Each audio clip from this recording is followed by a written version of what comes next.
Assalamualaikum warahmatullahi wabarakatuh. Alhamdulillah kita berjumpa kembali di channel Adipaku dalam keadaan sehat walafiat. Salawat dan salam semoga Allah limpahkan kepada Nabi kita Nabi Muhammad SAW, dan semoga kita mendapatkan syafaatnya kelak di yaumul qiyamah. Amin amin ya rabbal alamin. Para audien Adipaku yang dirahmati Allah, marilah kita sesama menyaksikan kajian Gus Baha, dan semoga apa yang disampaikan beliau membawa kemanfaatan dan keberkahan untuk kita semua. Apabila ada kesalahan, silakan mengirimkan saran dan permohonan maaf untuk kalian semua. Akhir kata, wassalamualaikum warahmatullahi wabarakatuh. Jangan lupa bantuan like dan subscribe dan share ya teman-teman, untuk menunjang channel ini lebih baik. Terima kasih, selamat menonton dan selamat menikmati. Kebaikan itu bisa diperoleh kalau kita sudah permanen dalam tauhid. Permanen dalam tauhid misalnya gini, ini kenangan saya pada Masjid Al-Khalid. Ada paham di dunia, diantaranya ateisme. Ateisme itu paham yang menafikan eksistensi Tuhan. Sehingga mereka ada baru menyembah Tuhan karena mereka tidak meyakini eksistensi Tuhan. Tapi manusia itu unik, ketika tidak meyakini Tuhan itu tetap saja ada yang diyakini, entah itu dewa, entah itu berhala, entah itu Yesus, entah itu apa saja. Karena manusia itu sebetulnya mencari-cari asal-usulnya kayak apa, karena mereka tahu bahwa adanya dari tidak ada. Ya manusia semua tahu bahwa adanya dari tidak ada. Maka manusia itu butuh tempat pemujaan atau objek yang dipuja. Nah uniknya objek yang dipuja ini, manusia itu harusnya mengatakan yang dipuja itu kan berarti manusia pemuja, ini dipuja. Seolah lagi manusia pemuja, ini dipuja. Tapi banyak manusia secara naif, justru yang dipuja ini sesuatu yang lebih rendah daripada manusia. Misalnya dulu kafir Quraisy memuja berhala yang notabene terbikin dari batu. Itu kan jadi aneh. Itu kan ibarat kamu memuja orang yang lebih goblok ketimbang kamu, itu aneh kan? Aneh kan? Ini apalagi manusia yang manusia bisa berpikir memuja sesuatu yang dibuat sendiri, yaitu patung yang dipahat. Atau memuja dewa, dewa itu abstraksi pikirannya nggak mereka kenal. Dewa-dewa itu diberi nama-nama, misalnya Dewi Keberuntungan, Kuakim, kata orang Cina, terus Dewi ini itu. Mungkin kalau orang Solo Tigo dulu ya, Tigo dulu gitu. Nah, lalu Islam datang untuk meluruskan itu. Selera manusia itu diluruskan oleh Islam. Jadi tadi, kalau namanya muja, yang muja sesuatu yang absolut, yang eksistensinya di atas kita, yang keberadaannya juga abadi di atas kita, yang semuanya itu serba wow, serba hebat. Lahul mulku wal kamal, lahul mulku wal malakut. Kalau sama-sama muja ya zat yang semuanya miliknya, zat yang tidak tertara, zat yang semuanya serba maha, maha kuasa, maha agung, maha awal, maha gak tersentuh, maha ada. Itu sudah clear. Berarti pikiran Islam itu pikiran paling apa? Clear. Karena apa? Kalau manusia butuh pemujaan, itu yang dipuja harus sesuatu yang di atas manusia. Yaitu siapa ya? Tentu milik zat yang tidak rusak, zat yang tidak akan punah, zat yang wujudnya paling awal, zat yang semua serba maha. Dan Islam mengajarkan menyembah Allah la ilaha illallah. La ilaha illallah itu apa? Allah itu lahul asmaul husna. Semua kebaikan, semua status kebesaran, kebenaran itu hanya milik Allah Subhanahu wa taala, lahul asmaul husna. Betapa naifnya kita, betapa bodohnya kita. Kemudian kita yang manusia tadi kayak kafir Quraisy menyembah apa? Padahal berhala tentu benda yang kita ciptakan. Kan nggak sambung, pemuja itu manusia punya akal, yang dipuja sesuatu yang benar-benar hanya batu, hanya pohon besar. Begitu juga menstatuskan Isa sebagai Tuhan.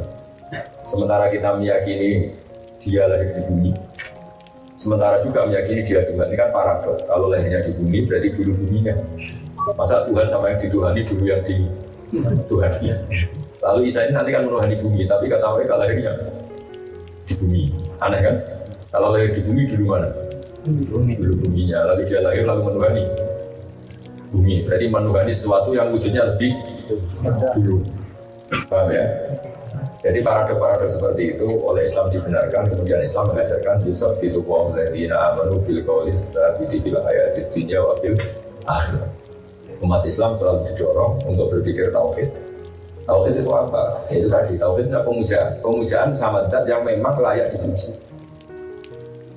Ya, jadi sama lagi ya, jadi cara berpikir kalau Anda hidup di negeri ateis ya, di Korea maupun di Uni Soviet maupun di Cina, di mana saja, atau di negeri kapitalis, kebenaran itu bisa dibela saat Anda meyakini kebenaran itu permanen. Tapi kalau Anda sendiri goyah, maka potensi Anda yang kena pengaruh. Makanya syaratnya kebenaran itu kata Allah Subhanahu wa taala itu al-bayyinah. Bayyinah orang Jawa bilang barang jelas sing welo-welo. Welo-welo itu banget jelas. Kayak 1+1 itu banget jelasnya kali itu 2. Sama. Yang namanya wujud, langit bumi kamu katakan wujud apa ada? Apa ada? Wujud. Ya, kamu yakinkan langit bumi wujud apa enggak? Wujud. Di mana-mana sesuatu yang wujud pasti diciptakan oleh yang wujud. Nah, ateisme itu berpikir enggak, bumi yang menciptakan siapa? Ya tahu-tahu ada. Masa tahu-tahu sebagai pencipta? Langit bumi planet diciptakan oleh kebetulan. Masa kebetulan sebagai pencipta? Kalau sesuatu yang wujud, pasti penciptanya adalah yang wujud. Karena wujud pencipta ini wujud superior, maka ulama kita ngajari namanya wajibin wujud. Allah itu siapa? Dat sing wajibin wujud. Dat sing eksistensinya itu pasti. Karena kita kadang melihat bumi dan bumi itu wujud, pasti penciptanya sesuatu yang wujud. Masa sesuatu yang wujud diciptakan oleh ketiadaan? Ketiadaan itu nihilisme, itu kan sesuatu yang nggak ada. Di mana-mana sesuatu yang nggak ada nggak bisa jadi faktor. Masa sesuatu yang nggak bisa jadi faktor kemudian menciptakan langit dan bumi? Wong ada saja nggak jadi faktor. Maka Islam memperkenalkan Allah pertama apa? Allahu mawjudun qadimun. Nah, di zaman kamu kecil, ketika ngaji tauhid pertama diperkenalkan Allah apa? Zat sing mau wujud. Ya, bahwa mau wujud, atau kalau kamu nazuman apa masih kecil apa? Amalannya kan wujud. Kita Allah mukhalafatul hawadisi ya nafsihi wa daniyat qudrat irodah dan yang sama basur alam qadiron mana beritan. Itu sudah benar. Karena tadi langit, bumi, sungai, rembulan, bebintangan, semua itu kadung wujud. Di mana-mana sesuatu yang wujud, penyebabnya ya yang wujud. Karena wujud ini wujud penyebab kewujudan, maka harus bersifat superior. Superior itu apa? Harus koding yang paling pertama.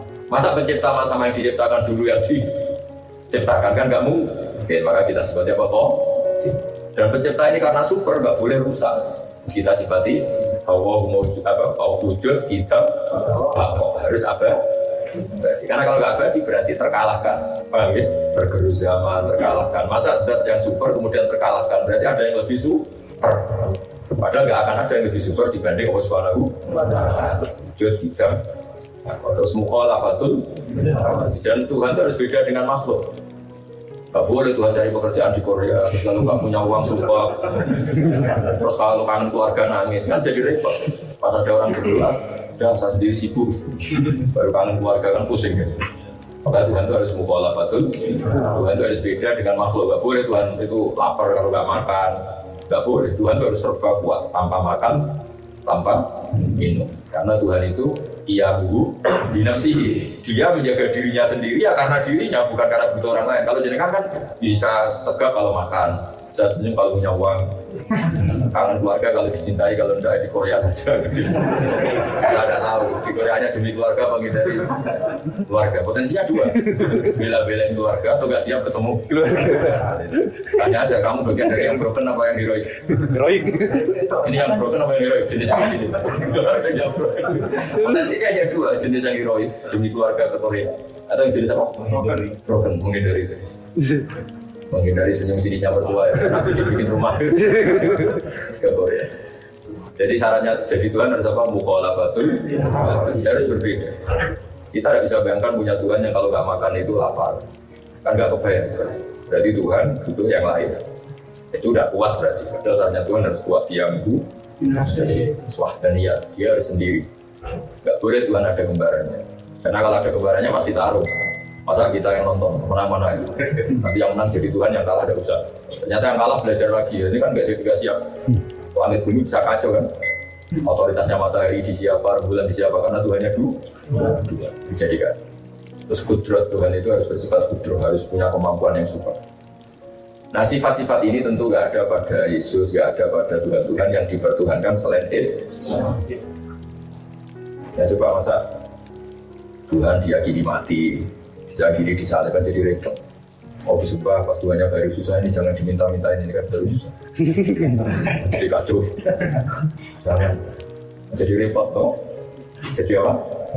Bandingkan dengan Tuhan Islam dat yang nggak pernah rusak, nggak pernah kalah, semuanya serba super, disebut wahdaniyat, kudrat. Ya udah itu punya kehendak. Tentu kalau Allah menciptakan itu dimulai dari berkehendak. Nggak boleh Tuhan kok bilang kebetulan. Karena nanti kalau kebetulan itu repot. Seperti kamu kecelakaan itu kan nggak sengaja tapi terjadi. Tuhan nggak boleh. Kalau Allah menciptakan kamu seperti kalian di Korea ini dalam rencana besar Tuhan. Mungkin awal ada Islam di Korea itu lewat ini broken ini atau tidak tahu. Broken itu macam-macam, bisa broken dari keluarga, bisa broken dari negara karena negara nggak nyediain tempat kerja terus semua. Atau broken dari diri sendiri. Misalnya energi konaannya kurang, yang ada energi khayalnya. Ada digerakkan sampai mana? Korea, khayal itu ya penting. Makanya suatu saat manusia bisa kerja di Mars karena khayalnya ada. Loh gak apa-apa, itu mungkin sekali. Sekarang aja orang baru mulai tata-tata. Kalau masih mungkin manusia mau pindah kemana? Baru dijajaki ada airnya, enggak, ada mallnya, enggak. Nanti kalau layak semua, sepeda manusia mau pindah di mana? Mungkin semua. Karena manusia itu juga digerakkan oleh khayal. Bayangkan kerja di Korea, kaya, nanti rumahnya tingkat, kaya paling kaya sekampung. Pas bayangkan waktu banyak isinya sudah lari. Gak tahu kita nasib kita tidak tahu, apalagi sampean yang betul saya kiai aja gak tahu nasib saya ke depan kayak apa. Karena ya itu bagus, gak tahu itu bagus supaya manusia tidak kumau dulu bahwa mata dari nafsu ada taksibu. Manusia tidak tahu apa yang besok diker. Justru itu bagus. Saya yakin Pak Jokowi tidak ada orang ngira kalau beliau mau jadi apa. Beliau dulu ya datang Mekdul itu teman saya, tahu-tahu ya jadi presiden. Gak ada. Saya juga nggak pernah tahu kalau mau jadi kiai sampai ngaji di Korea. Tadi sujud itu ya Allah, bangga betul saya sujud di bumi ateis. Bumi yang di Korea itu nangis lama sekali sampai kedatangan orang-orang imigran-imigran ini. Karena semua bumi itu bumi Allah dan bisa berpikir ya kalau dalam kitab-kitab itu makhluk Allah itu punya rasa semua. Bumi itu nangis kalau nggak menjadi tempat apa? Yang paling kasihan tentu Korea. Yang paling melimpah ya Arab Saudi karena semua orang ke sana mau sujud. Kemarin menangis ya Korea. Baru kayaknya orang broken ini. Kenapa hero itu tidak tahu saja. Kemudian ada yang sujud. Sujudnya ada pelatihnya, lagi ada imam itu hanya ada pelatih. Karena kalau nggak ada pelatihnya orang sholat iko nanti semedi. Jadi ilmu itu harus ada gurunya. Karena kalau nggak ada gurunya, wiridan sama semedi itu kan mirip, hampir sama. Jadi nanti lama-lama kalau lama sendiri jadi meditasi kan. Makanya saya termasuk ulama yang nggak setuju kalau sholat itu diterangkan. Karena kan banyak ya, sholat itu diterangkan fungsinya. Kalau gini itu katanya buka pernafasan ya. Gini terus rukuk, peregangan, sujud. Lama-lama sholat itu kayak senam yoga. Iya kayak olahraga. Repotnya lagi nanti ada pertanyaan gini itu sholat terus kok sakit, yang nggak sholat kok sehat. Kalau menurut saya sholat saja, bukti kerinduan kita pada Allah, bukti ketertudukan kita kepada Allah. Jangan terlalu ada fungsi jusmani, fungsi yang sifatnya fisik. Kali ya nanti kita sholat tuh kayak mau senang. Lalu bedanya apa sholat dengan olahraga? Repotnya lagi tadi yang sholat kadang sakit, yang nggak sholat sehat. Ternyata olahraga sholat tuh bagus. Apa? Jogging bagus juga kan, jadi malah repot. Paham ya? Bahwa setiap yang dianjurkan Allah ada faedah, ya kita yakin bahwa semua yang dianjurkan Allah pasti ada faedah dan hikmah. Tapi kalau usah diyakini, kalau diyakini jadi repot ya tadi. Sudah melakukan peregangan di waktu nanti lama-lama dikatakan rukuk itu apa? Peregangan, sujud apa? Jadi repot. Kalau Allah ambil nafas jadi kacau. Saya termasuk orang yang nggak setuju seperti itu. Jadi kalau sholat ya sholat saja. Mau rindu sama Allah, mau mentakbirkan Allah, mau mentasbihkan Allah, mau mentahmidkan Allah, bentuk kehambaan kita pada Allah Subhanahu wa ta'ala. Karena yang ditargetkan oleh Allah kepada kita apa? Ya ayat Tuhan nafsul mutmainnah irji'i ila rabbiki radiyatan. Syaratnya apa? Kamu boleh kembali ke saya kata Allah secara menyenangkan. Kata Allah radiyatan madiyah, kamu boleh kembali ke saya secara sangat-sangat menyenangkan. Syaratnya apa? Fadkhuli fi ibadi, berstatuslah sebagai hamba, masuklah sebagai kelompok hamba. Jadi tujuan Allah bikin manusia supaya merasa sebagai hamba. Hamba itu di mana-mana ya tunduk, nurut, loyal. Tunduk kita dibuktikan kita sujud. Loyal kita dibuktikan dengan melakukan perintah-perintah dan menjauhi larangan-larangan. Kemarin suatu keluarga lah mati-matian gak zina, syukur-syukur orang sing gelem dadi wis ra. Jadi suara zina berkulit di pengiran, syukur-syukur orang sing gitu. Harus kayak fakir mungkin kalau sing gelem, jadi memang fakir itu penting kan. Kalau kaya itu sekolah no, nanti rasa pikir teman-teman nanti repot. Jadi ini cerita relax tapi betul-betul saya inginkan bahwa kalian di sini hidup di Wali Songo. Islam itu masuk di mana-mana itu unik. Dulu sebagian besar Wali Songo, sebelum Wali Songo mungkin era mbahnya Wali Songo. Karena kita tahu ya Sunan Ampel itu bin Ibrahim Sasmarokondi itu masih bin cuma di kubur yang ada di mana? Mojokerto semuanya di mana itu? Terlalu lamanya di mana? Itu dulu ya Islam ada di Indonesia itu ya lewat wong sing rada-rada dunia kok sampean. Jadi orang Islam bicara itu kan aja niatnya dagang. Karena nurani Islamnya itu tetap tergerak. Masuk urip dagang tok. Akhirnya mereka pikiran bikin apa?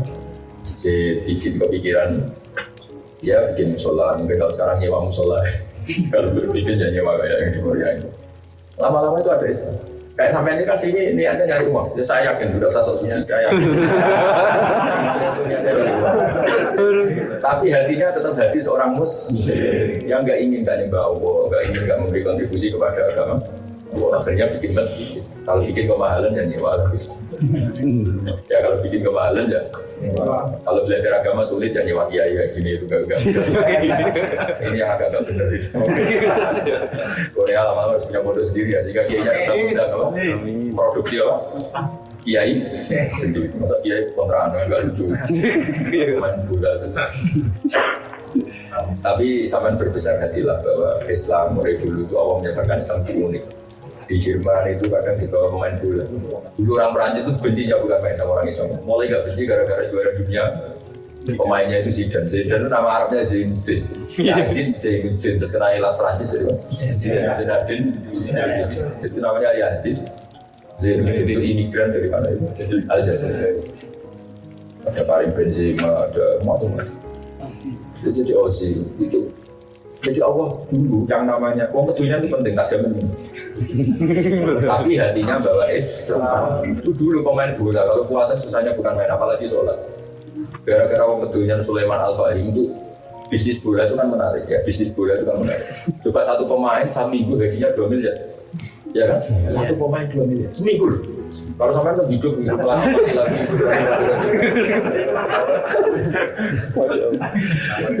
Tapi gara-gara bisnis bola itu menarik, industri bola menarik, banyak investor Arab itu ingin menanamkan investasi di bola. Akhirnya beli Manchester United, beli macam-macam, Sulaiman Al-Fahim. Akhirnya apa? Sekarang itu cari muadzin. Jadi di klub-klub di Eropa itu ada masjidnya, cari muadzinnya. Kalau mau daftar cari sana. Dulu yang pemain Muslim di Puyo-Puyo, sekarang dihormati karena pemiliknya Muslim. Jadi kalau pelatihnya kamu terlambat, apa yang terlambat? Habis wiridan, udah gak berani. Apalagi kenapa habis tahlilan. Sekarang di sini kan masih katanya kalau kerja puasa gimana? Jangan puasa kamu mati. Ya. Tapi nanti kalau bosnya ini Solo tiga teleponin orang-orang ini. Ayo puasa kalau enggak tapi agak gitu. Jadi baru kayak orang ketunya itu ya ada asal Islam. Akhirnya apa? Pemain-pemain bola yang Muslim nyaman karena ternyata investornya Muslim kayak Manchester City banyak lah ya. Di Inggris juga gitu. Dulu orang itu merasa menjadi kelas kedua. Baru kayak kekayaan Dodi Al-Fayed itu. Itu asalnya ya biasa orang karena ternyata orang kaya di sana yang ikut menggerakkan ekonomi Inggris itu orang Islam. Nah, nanti Korea juga harus kayak gitu. Sekarang karena pekerja Muslim banyak di Indonesia dan semuanya dengan nurani ingin bawa nama Allah. Nanti kita akan biasa. Saat tadi di bandara itu banyak orang bangsa Cina aja tenang saja. Enggak dicurigai sebagai ekstremis lah. Jadi ini penting sekali. Jadi saya mohon sekali sampai berbesar hati. Gak apa-apa kamu senang uang, gak usah diceritain sudah. Saya tahu. Jadi jangan lupakan status kesejatian kita yaitu hanya sebagai hamba. Kalau hamba Allah harus ada sebagai rezeki kita, waktu kita, kontribusi kita untuk agamanya.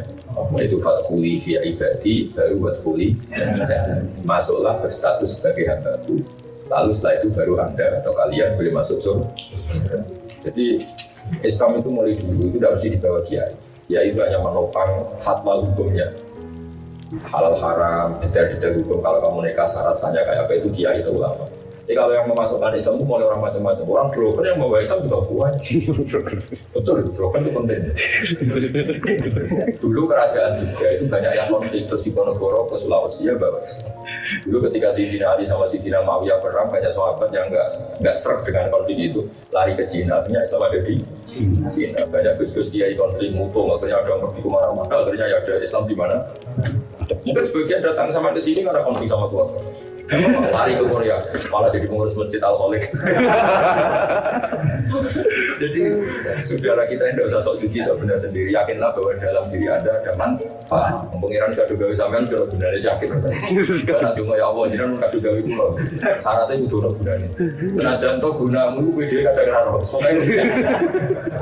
Kadang kita ini kan janggal ya. Kita seorang bapak, anak kita, istri kita kadang nggak tahu gunanya kita. Itu ujian yang luar biasa. Masa istri kita bilang kita, mas, gue urip gunanya apa teman? Itu celaka betul. Orang terdekat kita nggak tahu gunanya. Itu belum secelaka mungkin, masih lagi celaka lagi. Kamu sendiri nggak tahu gunanya apa. Belum memiliki lampu. Tidak berani hidup, nggak punya nyali. Ya tapi yakinlah bahwa kita keyakinan dan faktanya memang demikian. Rabbana ma khalaqta hadza wa tidak semua yang diciptakan Allah pasti ada. Nah, saya yakin yang membawa Islam ke Korea itu bukan kiai besar, karena kiai besar sudah sibuk di negara masing-masing. Yang membawa malah kayak sampai coba yang nyewa masjid ini ya bekerja. Saya ketua kiai besar dan hebat sampai. Tapi kita nyimbang ilmunya, makanya saya syukur saya ngaji di Jogja, kemudian diikuti oleh banyak orang Indonesia di mana-mana. Di Mekah juga ada komunitas Gus Baha itu ngaji di Jabal Anbiya ya lewat itu ada di jenengan. Mungkin saya termasuk orang yang ngajinya banyak diakses orang, saya syukur sekali dan saya bikin semurah-murahnya. Saya tidak pernah minta apa-apa, hanya ikhlas. Karena agama ini harus dimulai dari ikhlas. Ikhlas itu dimulai dari gak jelas, jadi gak jelas itu penting. Karena kalau jelas harus minta royaltinya berapa. Agama itu harus dikawal orang lain gak jelas itu bagus.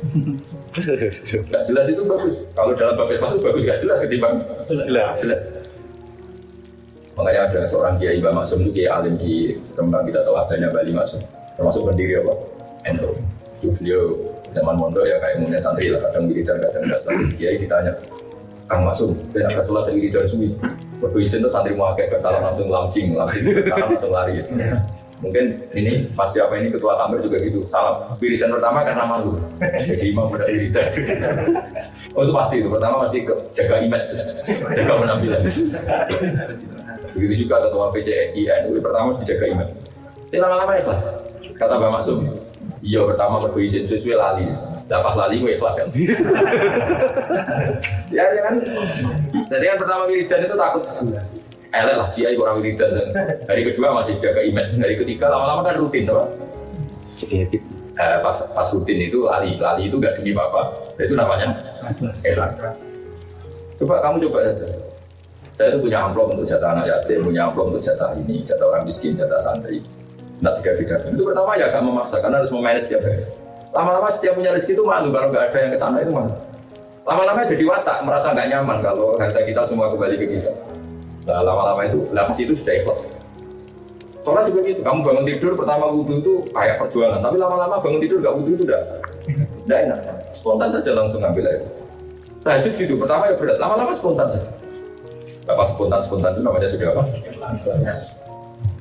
Jadi makanya teman tidak usah kecil hati bahwa agama masuk Indonesia saja dulu banyak sejarawan yang meyakini bahwa berdagang bujara. Yang di Indonesia ya ingin dagang, nggak sampai ke Korea ini nyari. Tapi uniknya Islam itu tadi nggak ada tauhid yang ada di hatinya orang Islam kecuali menginspirasi. Sehingga tauhid sampean itu yang mendorong sampean bikin komunitas, bikin masjid, bikin. Terus sampai itu kan orang yang mencintai uang sampai jauh-jauh ke Korea. Setelah mendapat uang sebagian disewakan masjid. Kan aneh, masuk aneh ya. Tapi semoga ini aneh yang luar biasa, bukan aneh yang lain. Memang aneh yang luar biasa. Heroik ya tadi. Gak tahu berangkatnya ke sini tak karena apa, gak apa-apa. Pro tentang heroik, tapi yang penting ada tadi apa, ada ucap fathuli apa? Ya Tuhan nafsun mutmainna irji'i ila rabbiki radiyatan mardiyah fathuli fi ibadi fathuli. Saya insya Allah besok pun mengutarakan itu, besok yang ngaji pun dia gimana itu? Ya jadi apa? Itu yang baru sama catat, pokoknya dia palinnya di hati al-bila bila dua walibah juga dua pakai semua asal tak khairan. Ini dari Rasulullah SAW. Jadi sampai meskipun hidup di Korea tetap dipandu oleh dawuh Kanjeng Nabi Muhammad SAW bahwa hakikat semua bumi, hakikat semua negara itu negaranya Allah, hakikat semua hamba juga hambanya. Asal di negara itu kamu mendapat kebaikan, kamu tidak apa-apa mungkin bisa. Ya, kebaikan itu bisa uang, nikmat untuk keluarga, apalagi kebaikan yang berupa sudah dapat uang untuk keluarga masih menyisakan untuk berjuang. Misalnya bikin masjid atau menyewa apa? Masjid. Misalnya nyewanya kalau di Indonesia aneh ya, kalau di sini lazim. Coba kalau di Indonesia masjid sewaan. Viral. Kalau di sini ada muni masjid, komunitas pekerja Indonesia di Korea punya masjid, jadi aneh kan? Jadi wow, yang benar itu nyewa. Ya, itu nyewanya barunya kuat bertahun, setahun per tahun. Langsung 10 tahun nggak kuat. Kuat nggak? Kalau langsung 10 tahun mikir ya? 2 tahun bisa berpanjang lagi. Tahun berpanjang. Iya, makanya masjidnya itu ya, agak jantungan ini. Jadi bumi ini agak jantungan. Sama masih dipakai sujud lagi enggak ya? Karena masih dikontrak. Enggak ya, kan? Sujud. Kontrak. Semoga yang kontraknya tanahnya ya bukan sujudnya. Ya saya kira begitu.